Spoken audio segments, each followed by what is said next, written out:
Hello everyone, we're live once Hello. again.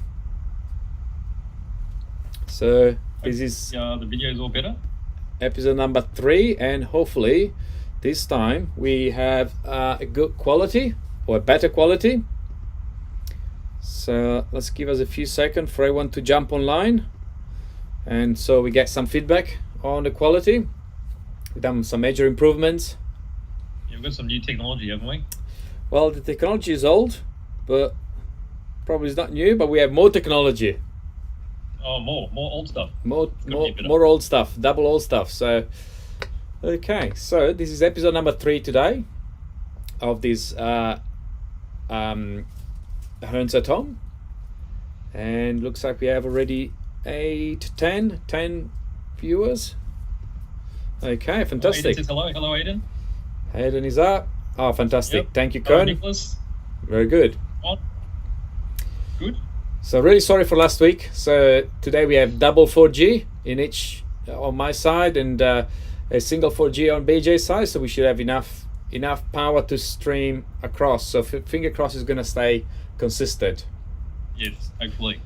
All right. Hello, Tony. Here we go. Tony's here. Fantastic. Everyone here. Very good. So we're up for a good night. So first thing first, should we start looking at the car? Ooh. Ooh. Ooh. Okay. See if you can all see it. Okay.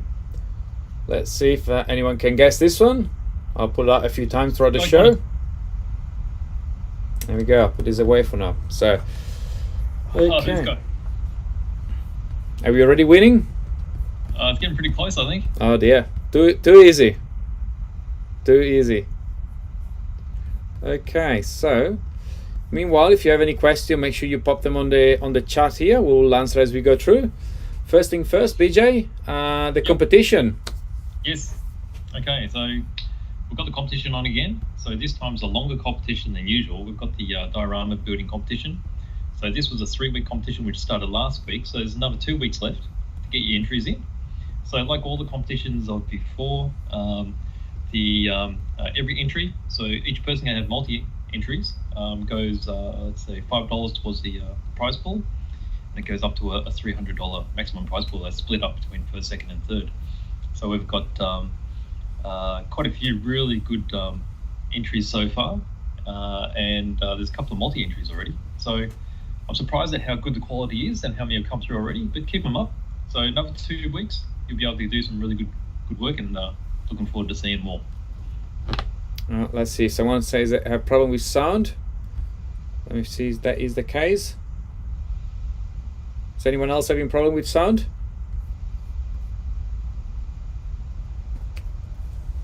No. Might be an idea to say something. Sound gone. Can't hear you.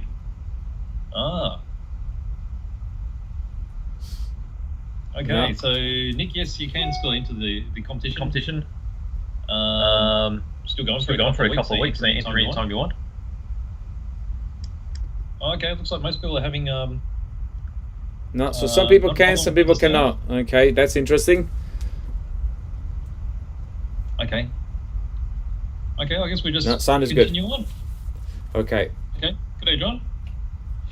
Okay, so very good. So we have 35 people live. That's good. Okay, so yeah, competition is looking really good. So yeah, we can all still enter. You can enter existing projects. Yep, absolutely. So that's really good. So this week we're going to have a small selection of new upcoming products that we're going to look through. So I'm going to switch on my computer so I can share my screen. I think we may lose BJ for a second. So obviously the Vanquish. Okay, we talked about the Vanquish last week, and looks like this actually true that is coming. So yeah, there's a pretty good probability. So I think we've got a 90% probability that it's coming now. Absolutely. So we don't know the dates. The original talk was end of October, so we are hoping by the end of the year. So that's your Vanquish here. We have it on pre-order just now. So have a look. We'll update you as we go along on what else, more details on that one when it's ready. We also received notification from Axial. They are releasing the SCX-10 Jeep JT Gladiator in red and silver. So this is the flagship crawler, and this will have portals. So very similar to the Traxxas. Also, Axial is catching up with the portal. So there'll be a nice release. We're kind of looking forward to this in the next few weeks. See if I can show you a couple of extra pictures here. There we go. We haven't seen Axial for a while, have we? We haven't seen Axial since Traxxas released the TRX4. Traxxas getting a bit more traction, but looks like Axial is catching up. As you can see down here, there is a portal system, so it's good to see Axial coming up. This is a very good looking crawler. What else we have? Still we've got from Team Associated. This is not a new release. It's going to be new for us. We didn't look into drag racing very much, but we have decided to order some of these Team Associated DR10 drag race cars. So these old vintage looking cars look great. They look really good, yes. Here we go. So this one is very much a two-wheel drive short course with some upgrades and some slightly different geometry, designed to go really fast. Vijay, you have some experience on going fast. We showed your speedrun car last week. Oh yes. Well, yeah, that went okay, but I'm sure there's other people that are going to go faster. I think Tom's car's aiming at 180 kilometers an hour, which is going to be pretty impressive. He's a rail dragster, and he's working on a few other projects as well. So the highest I've hit is about 140, which is exciting enough, I think. Absolutely.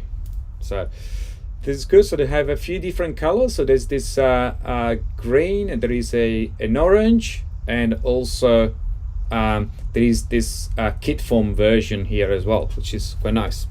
So what else we have here? The Traxxas Hoss that was announced last week. It's a very interesting new release from Traxxas. Let's call it a cross between a Stampy and a Raster 4x4 perhaps. Yep. So that will be interesting. VXL, so that will be another very fast 100 kilometers an hour truck that should arrive later in the year. Two colors on this one as well. I've got a couple of questions actually meanwhile here. So the DR10 come with battery. I don't believe it will. I think it's a ready to run manus battery and charger. So then you can choose whichever battery you want to put on. What else? So moving forward, I think Tony was asking about the felony just last week, and here they are. The felony and the infraction 1/7 scale ready to run. This is going to be really interesting again, to go fast. Looks like it's getting a bit of a trend, trying to go as fast as possible. So we here some good picture, big motor, big speed controller, cooling fan, because obviously once you start going to some of this high speed, you'll need to cool it down. Interesting tires. And that's the felony, and there is the infraction as well, a newer version of the infraction.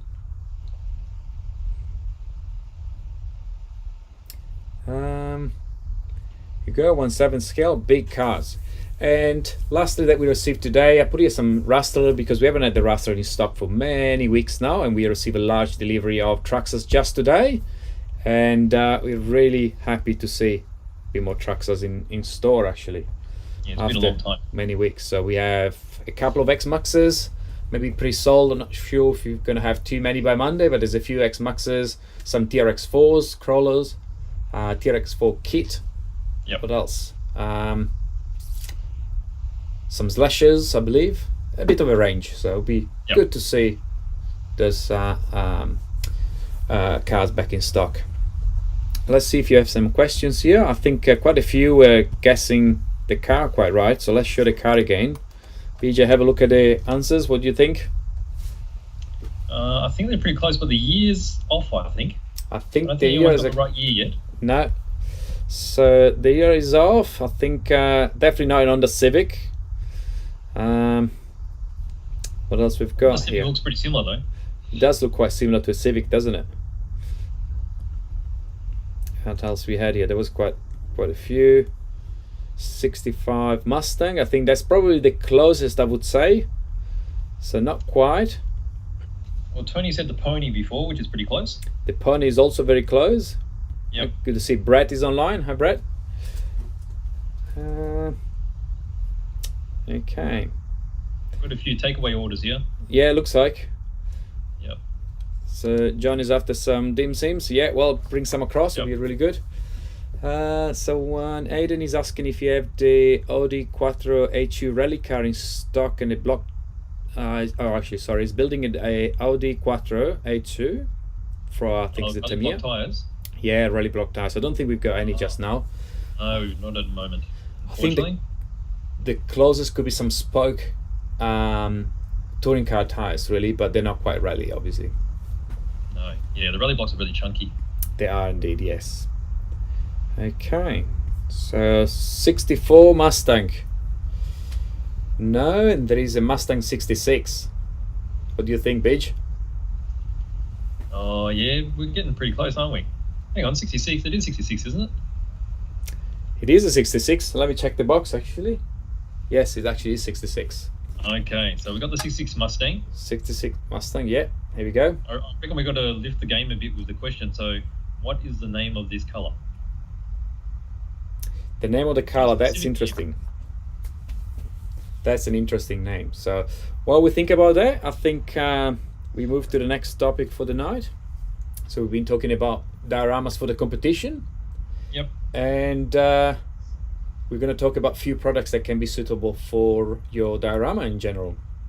Yeah, well, I guess one of the important things with a diorama is the figures that go with it. So, I mean, here's the 35th scale figure that I did some time ago. So this one's by Masterbox and it's a modern US infantryman. Yeah. So the 35th scale, so it roughly stands about 52 millimeters tall from the foot to the head. And this one's made by Masterbox and it's what they call a multipose figure. So multipose means that when you get the bits, you can adjust with different arms, different heads and such, and change poses to customize them. And just to give you a closer idea, so here's a packet of some Masterbox figures. Okay, so these are going to go into a diorama that I'm building at the moment. And let's just open. Okay, let me just load all the bits. It's easy to see.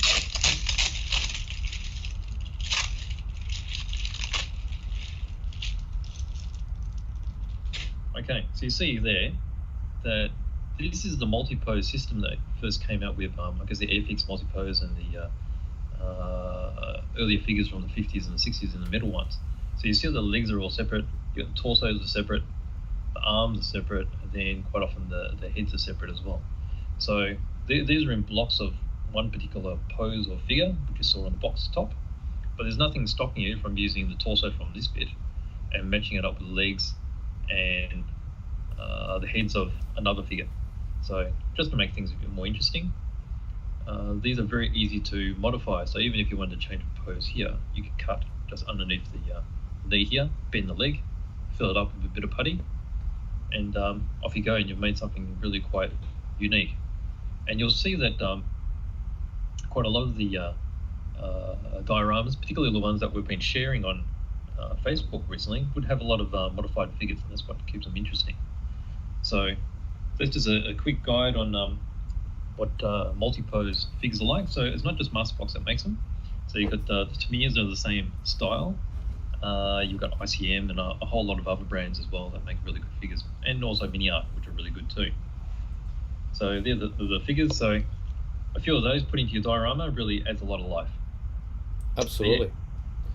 So obviously, as you do your diorama, you're going to have to do a base. That's something that always been really fascinating for me, actually, the base. And what I have here is a base that Carl actually did for, I think was his tank probably a year or so ago. That's a perfect idea for a base for a diorama. So you created different textures. You have a bit of grass. Like this actually was static grass. Yep. We spoke about static grass a few weeks back on one of the lives. Actually, we did a trial as well. We did a test on how to do the study grass, and there's different gravel and sand, as you can see. Hopefully you can see from the camera. Carl also did the track marks and all that, which is quite impressive. Let's see if you can see like textures look really good, so you can see the actual grit through that. Absolutely. So and that creates lots of depth and different interesting aspects of your diorama. So this is if you are off-road or in the dirt. Otherwise, vineyard. Again, there's some kits like this.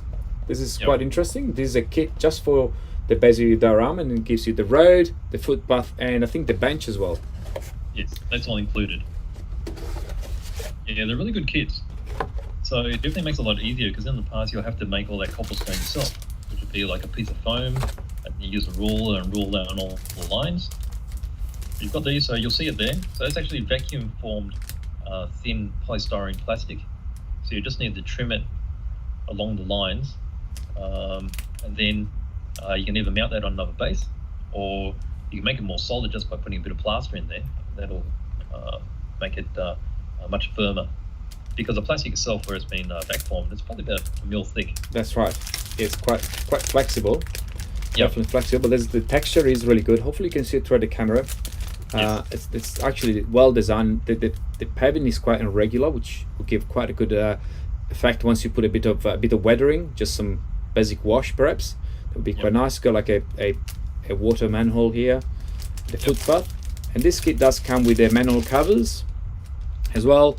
And what else is a bench and a bench as well, and some bollards. Yeah, that's really good. So that's a really interesting little kit. Now, Richard, you have something out there for landscaping as well. I have, but before we go on to that, it looks like we've got a winner on the colour of the car. Oh, Jason, well done. Yes. It's a Wimbledon white on the Mustang. So this is 1966 Mustang Wimbledon white. Very good. Okay, so something new that you can add to your diorama is these Martin Wahlberg sceneries, which we just got in during the week. So I'm just going to crack a few of these open just to let you see how good these are, because these are the most realistic landscape materials I've ever seen. So let's just see these bushes first. So there's like autumn European bushes. All right, so let's pop this over here. Crack this open. Okay, so this is from a Dutch company. Let's see if it's all bent there. So as you see them here, you can see the small leaves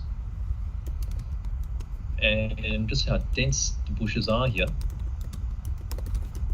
Now all you need to do is you can either just trim them off the base. So the base is self-adhesive, so you can cut a whole bush out and then just cut around the base, trim it a bit, and then take off the backing paper, and they'll just stick straight onto your surface.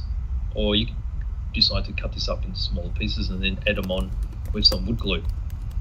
Now these are available in a multitude of different colors. So you've got dark greens, you've got green browns, super light greens as well.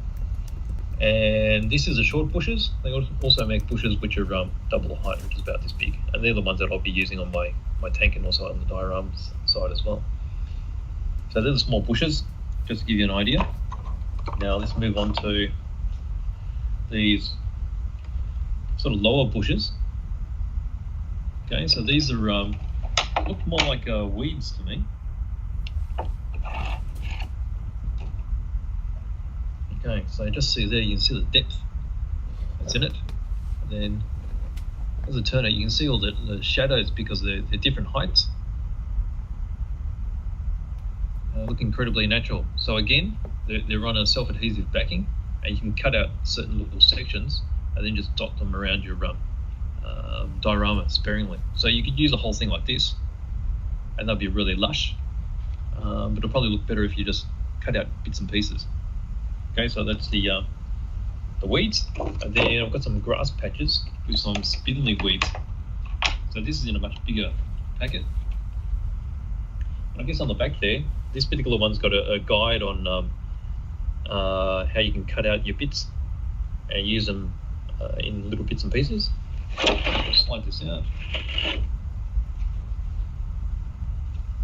Okay, so you can see how much variation there is there. So you've got little flowers happening, the yellow flowers. You get more weeds there, small bushes, I guess you could call it. So you could use this for a multiple of scales. So it looks perfect for 35th scale as little bushes, or you could use that on a train layout, and that would be like a really bushy hillside. You can do things like this. And then again, you just chop out all the little bits and use them as you like. So you've got small tufts just here, like that. And you use them all the way to the bushy ones here. So that's Martin Wahlberg. And there's a whole heap of different types and finishes. So you can see all those on the website. And we'll try and make some examples for you to have a bit of look at. Really nice. Brilliant. This is actually really nice. The range is actually huge. We have a selection of maybe 40-ish different models, Yes. different types, but their range is phenomenal, really. So as we go along, we'll have a few more. So far, browsing through the website, we've got some pretty good pictures as well. And if you have different ideas or different needs, let us know, because as we go through the product selection, sometimes it's really hard to choose. When BJ and myself just go through the list, we end up with 200 different ones, and then we have to trim it down to 40 or 50. Otherwise, we're running out of space. So, absolutely. So, good. So, what do we have next? That's one of my projects for this week. Actually, it wasn't me building this one, but let's see if anyone can recognize these. Let me change the screen. Here we go. Is that somewhere in Austria? Must be in Austria, I think. Let's see if anyone can recognize this. So this was It's a castle in England. yeah, let's see if anyone can guess it. Let's give it a few seconds. We even good to see if anyone can guess how many pieces are in this little project.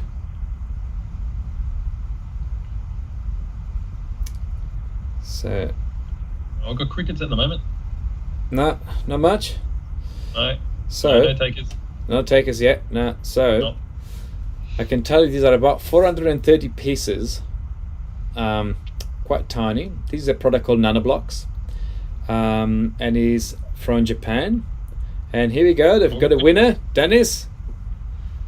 Here we go. Dennis and Brendan have guessed right. That's the Flinders Street station. So 300. Everyone is guessing 300. Is a bit more than 300. Probably I said it already by now. But that's the Flinders Street station in many pieces. Flinders Street Castle. Yes. Yep, that's pretty close. Let me grab the box. Oops. There we go. So this is 430 pieces, and it took us, a good friend of mine, Taylor, about 2 hours to build. This is quite nice. It's good fun. Probably perfect if you are stuck at home. It's more all different type of puzzles, effectively. Yeah, that back part is really nice. I really like the inside, but you can see the train. Yes. Let's see if we can Got get the tram and the closer. train. Here we go. And so the NanoBlocks have a huge range. So it's a Japanese product, and they also have a Titanic. They've got a part of Titanic here. It's actually really long. So this is level, I think 3 or 4 of the Titanic, and there's about 18 different levels. That's my daughter building this one, and she's doing Full of pieces. a level at a time. So this is about 1800 pieces. The pieces are really tiny, aren't they? They are really tiny. So let me put this aside before I destroy this one, and let me pull this apart actually. So this is, here we go. Hopefully you can see it, but this is a piece. 4mm by 4mm. Matt is suggesting. Thank you, Matt, for looking this one up. So they're very tiny, and some are transparent, all different colors. So really good fun. So if you can't travel to the city because you're stuck at home, this is a good representation of Flinders Street. So NanoBlocks. BJ, what do you have there? to remind us on Melbourne? Well, I got this thing here. So let me see if I can do this so you don't get any reflections. So that's the Melbourne the City Circle tram. Let's just take it out of the box. So this one's in 00 scale, and this is a working one. Maybe not. This is just the display version, but there is a working one available as well that runs on HO track. Now, not very dexterous at the moment, trying to get this open, but I'll get this later. Here we go. All right, with any luck, this is going to be a bit easier to see. Now, the City Circle trams, if anyone doesn't know, they've been around in Melbourne since, was it 1996? And they're all W-class trams that have been working in Melbourne since the 40s, could be the 30s, 40s. And the route is known as number 35. So it travels all the way past Flinders Street Station, past Hearns Hobbies, goes all the way around Docklands, around the market, then hooks around. Now, each trip of the City Circle tram takes about an hour now. When they first started, it was a much shorter route. It used to be about 40 minutes. But now it goes all over the place. And if you're a visitor, or actually for anyone, it's free to travel on these. So that's really nice. So the detail is really crisp, and you'll be able to see, you'll see the logos there. Hopefully you'll see that really close up. So you've got City Circle. The front end there is the number 35. Okay, so this particular one is a really nice display, working one. Really nice, it run very well, and just run on standard HO track. So if you've got a layout already, then you just pop one of those on and drive around to remind yourself of the city. That's what I've got there. So Kui Collectibles number 35 tram, W class. Very nice, very nice, very nice indeed. So let's see, we've got a couple of questions. Dennis, good to see you live online. So Dennis was guessing the W class, and that was right. So as we talk about trams, I have a couple of things I want to show actually.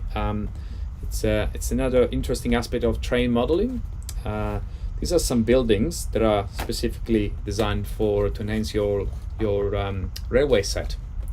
And something that you may not know actually, but there's different types that are what they call low relief building. So BJ, what do you know about low relief buildings? Well, I guess low relief just means that it's quite a thin building. So if you're making a short shunting type layout or a narrow layout, they're really great. We're just mounting on the backboard, and they give a lot of character to your layout without having to take up too much room. So you'll see there, you see how it's quite thin. So here we go. Look at all the detail, and that way you can just mount it up against the board, and then you can make a backdrop of more silhouettes of buildings or the sky. And so yes, so that's a very nice way to complement your set. But there are also the full-size buildings. So like this one, this is a product from a company called Syncraft, which is part of Bachma branch line from the UK. And last year they designed this building specifically for the Australian market, and they actually produce those in HL scale. So as some of you may know, in Australia we use the HL scale, where there in England is 00 scale. So let me pull this out. It's going to be a little bit noisy.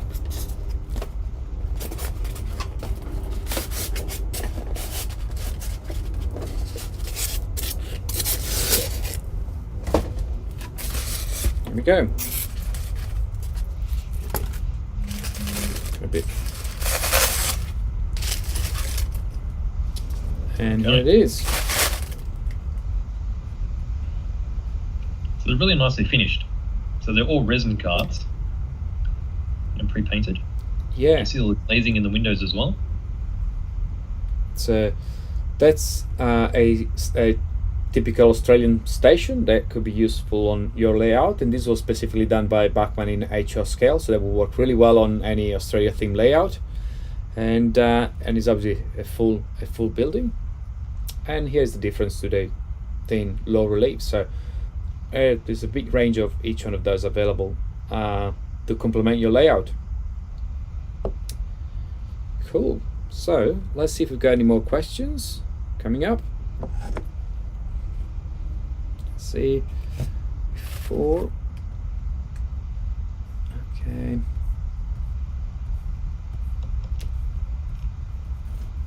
Otherwise, BJ, you have some new plastic kits that have arrived this week, I believe. Plastic kit? Yep, I've got a really interesting one here. So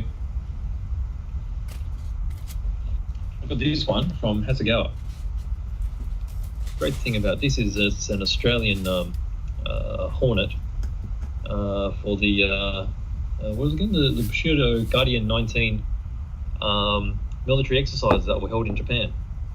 And for that, there's a special livery which was done on the F-18s that were operating in Japan. So you've got all this green section here, and you've got this Japanese character of a deity, and then you've got the anniversary markings across here. So let's have a quick look inside. So this is 72nd scale. It's quite a compact kit.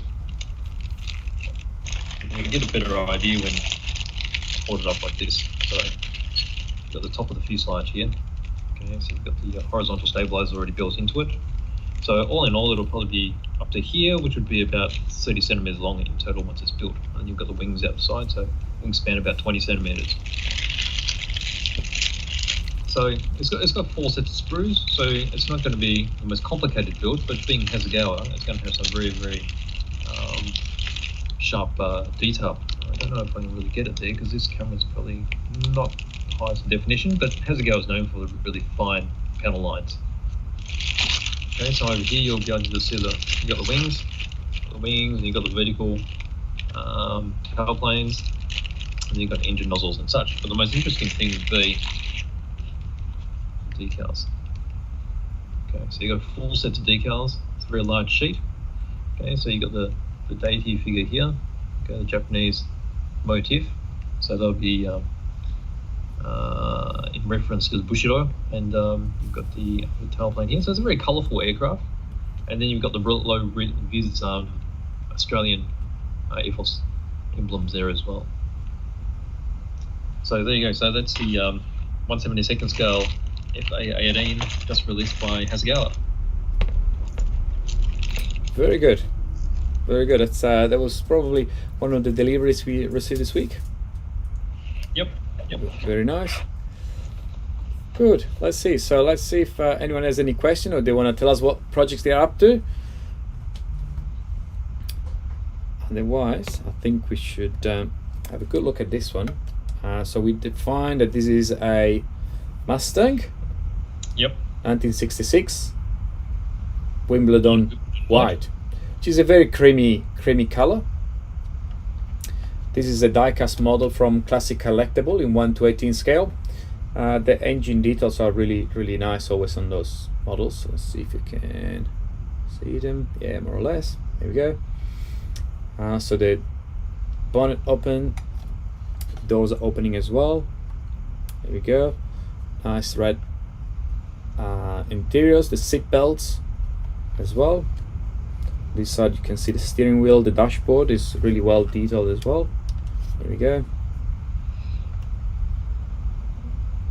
It's quite nice. The wheels are really well made. Obviously 2-door, and I think we should be able to open the boot as well. Here we go. And the boot opens as well. That's cool. So that's a nice little model, and this is die cast. Very classic shape, isn't it? Absolutely. There we go. So what else do we have happening here?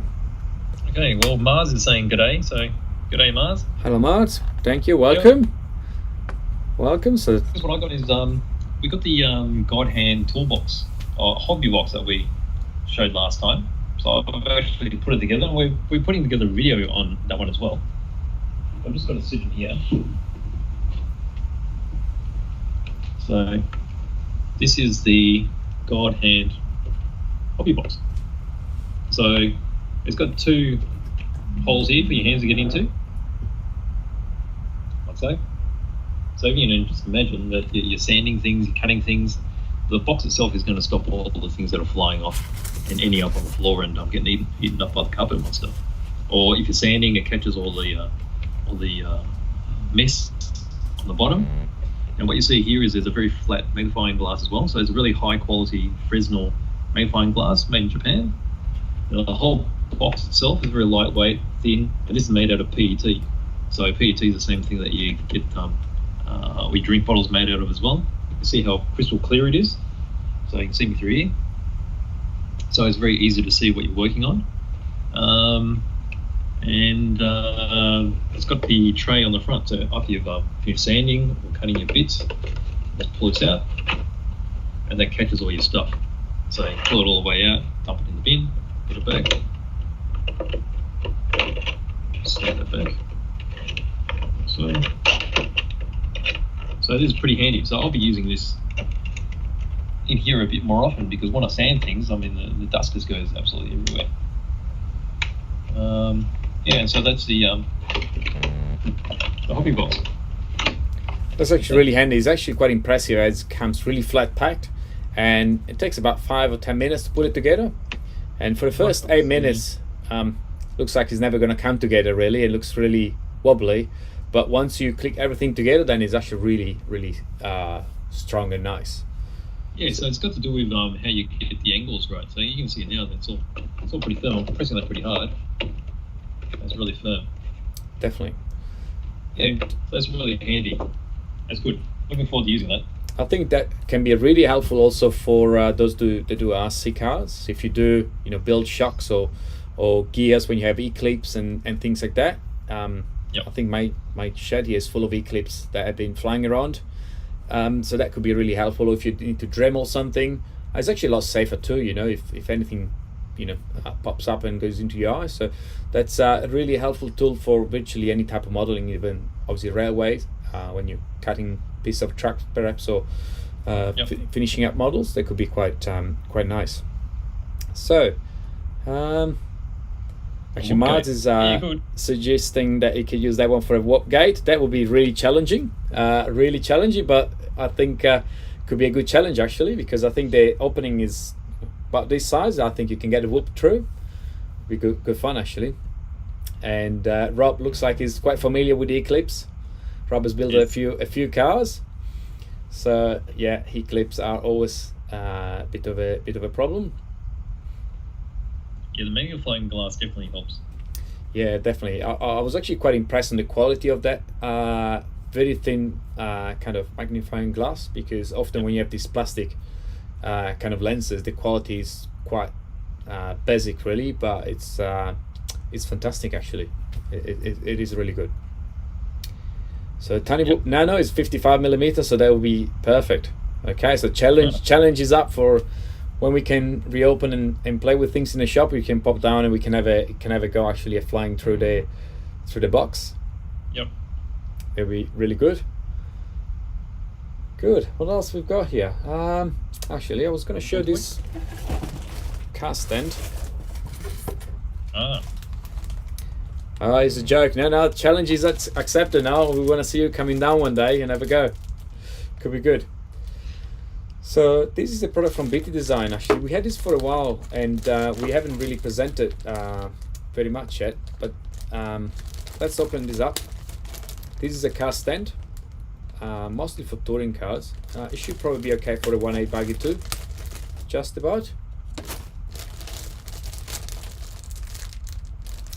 See, I've got scissors here, probably not.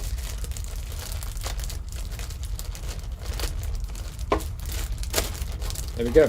So this is a clear cast stand which is made of the same material of a body shell, and the beauty of this is that you can actually customize it. You can paint it up as you do for your body shells to keep the theme of your car consistent throughout your pit. And it's lightweight, so it's very easy to transport. It will fit into your bag quite easily because you can put other things over it. And even though its Lexan is very very strong, I think it's probably 1mm. You can drill the holes for your shocks when you're rebuilding your shocks, so it's very versatile. quite a bit of customization that you can do on this. Could be quite nice, and it does come with also some rubber patches that you can put on top here, so that your car doesn't. This one's here, so your car doesn't slip away. So that's again from Bittydesign. We showed quite a few products recently from Bittydesign. They do body shells for the touring cars. Last week that is a 720, actually still here, which is this one here. For those that missed out last week or they couldn't see, this is a really nice looking 110 scale body shell. It's very similar to a McLaren, obviously being 720, 190 millimeter in width, typical for 110 scale electric modern touring cars. Here we go. Perfect speed machine. Absolutely, that's a perfect GT body. So you're gonna have one of those painted up very soon, so we can take some good pictures, because once it's painted, this is gonna be really, really nice. So Ian, when are you getting yours? Got one aside for you, I think. Cool. So what next? I think we're coming to the end almost, unless anyone has any other questions.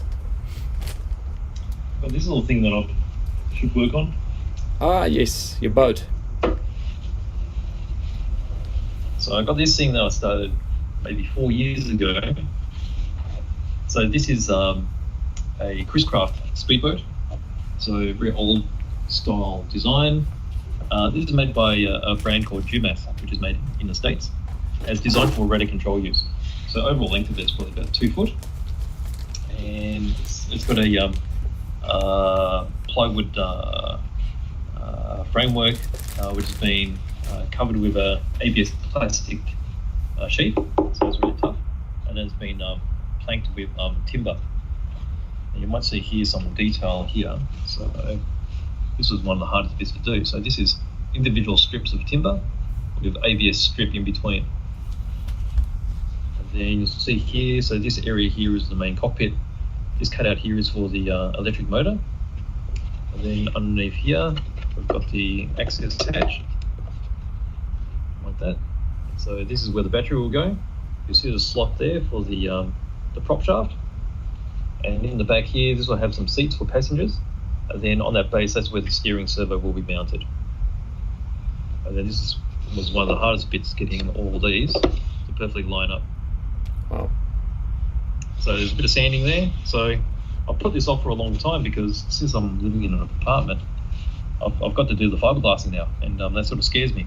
So maybe when it gets a bit warmer, I'll start doing the fiberglassing. Now I've got a few bits that have sort of come loose here, which I have to fix. And then this here you see is milliput. So this was the terracotta milliput. That's been on there for 4 years and hasn't changed shape. So that just shows you how tough milliput is. And you can use it for all sorts of stuff. Let's see a bit more of it on there. So okay, so it's going to be sanded, and then eventually the bottom will be painted. This will be fiberglass, and then painted, and then once the fiberglass goes on, it's going to have a very deep walnut finish, because it's going to be like a clear coat on it. And then I'll do all the finer details, and then hopefully we'll stick this in the river, which is just over there, and hopefully it doesn't sink. So we'll give it a little bit of time, and then hopefully I'll have this ready for you, show you what it's like when it's finished, maybe in another 4 years. So very good. That's one of my old projects. That's really nice, actually. That's really nice. So, few questions here. Thank you, Rob, for asking. Yep. Actually, the Kyosho Phantom, I have actually investigated this today, and the latest update is that delivery has been delayed from end of August to the 10th of September at this stage. So that's the latest news that we received this morning. So unfortunately, it's more delay there, but they're definitely coming. Originally were meant to come in very limited quantities, but apparently this coming delivery in September should be able to fulfill all our pre-orders, so should be good. So couple of weeks of delay, but it should come at the end very soon. Yep. What else we've got? The Formula E.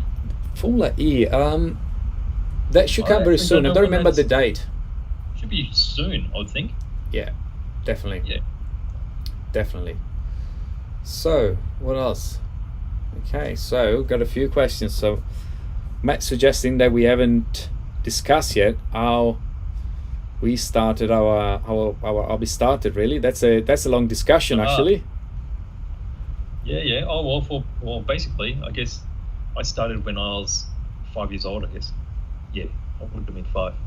So back in the day, I used to go to Kmart, and Kmart used to have the Rebel kits and FX kits in a little bag they used to hang sell.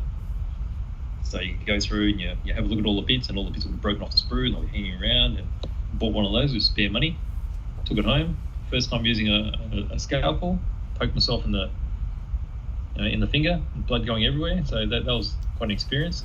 And it's one of the experiences that I've never forgotten about because I do it quite often. Must love it. So your blood dripping down and you cut fingers. But from there, just kept on going. Wow, that's good. Well, I guess for me, I think for me the start was with slot cars. My dad, when I was really little, probably 3 or 4, was racing slot cars in Italy back then. Was very popular. Racing slot cars, this traditional one made of metal effectively. And back then I was playing, I think, with a Duplo, Lego Duplo, while he was preparing his slot car. So I think that's probably the most basic form of modeling I did when I was little, and then from there I guess carried on with different things. I raced slot cars when I was 6 or 7 years old, and then developed from there. I guess that was probably the beginning for me, slot cars.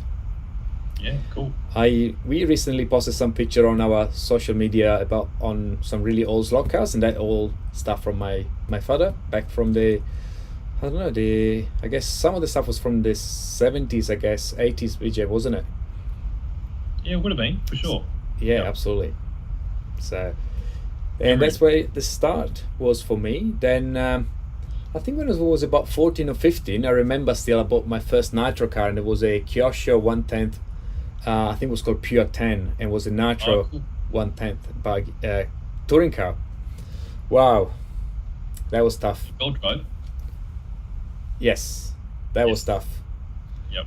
I remember how many glow plugs, and tuning that was a bit of a challenge, but good memories. Really good memories. Very good. Okay. All right. So, what else we got here? Questions? Let's see if we got some questions. Whilst we make caller for today, we could, if you have any questions, or want to see any products, let us know a bit earlier so we can bring them for next week. So I'm glad to see that the stream tonight is good. Sorry for the past 2 weeks, and finally we improve our technology, and looks like the next 2 or 3 weeks, 3 more, hopefully only 3 more. Maybe, hopefully, and then we'll be back usual, hopefully. Yes, we can go back in store and do our usual live in store. I have my mum. When are you going to see me racing TC? Oh, it's been a while, hasn't it? Yeah, I think. Last time I raced TC. I think we should drag BJ racing one weekend.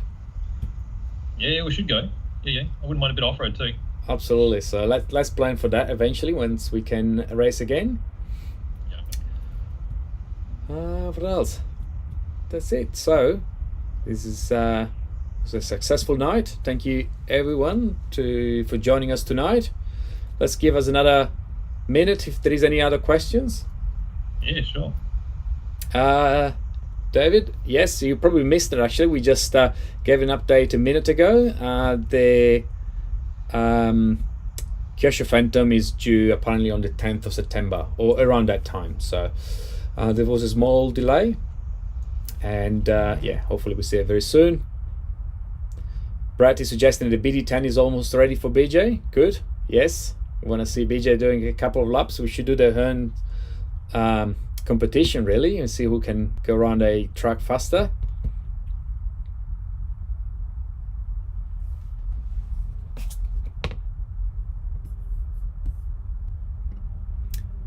Perhaps we lost BJ here. Let's see. Are you still there, BJ? Not sure. We may have lost internet. Looks like the stream is dropping back. Sorry guys, we have a small problem. It's gonna get. So hopefully you can still hear me. I can read chat here. So the best chassis. No, he's not really sure what problem is. As you can cover.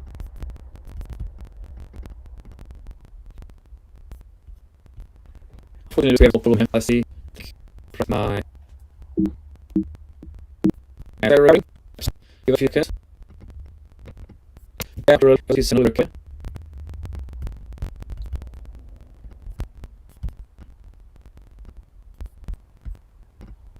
So that will be if have any. So I think it's give it a few seconds.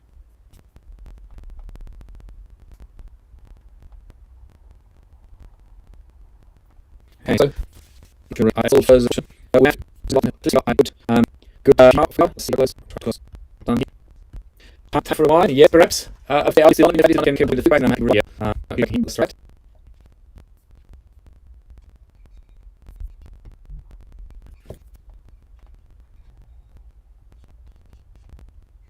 Let's see.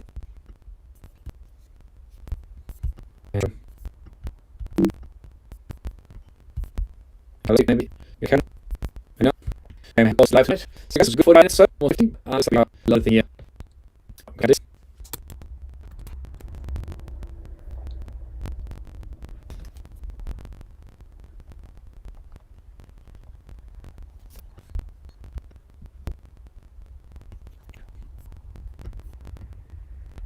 Okay, maybe we check out here. We don't know if you can get me.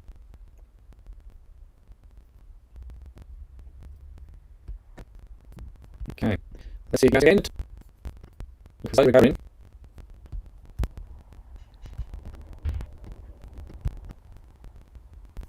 Okay, let's go more. String, if you're seeing now. Let's see if can you hear me now? Okay, I'm back. Let's see if we can get BJ again.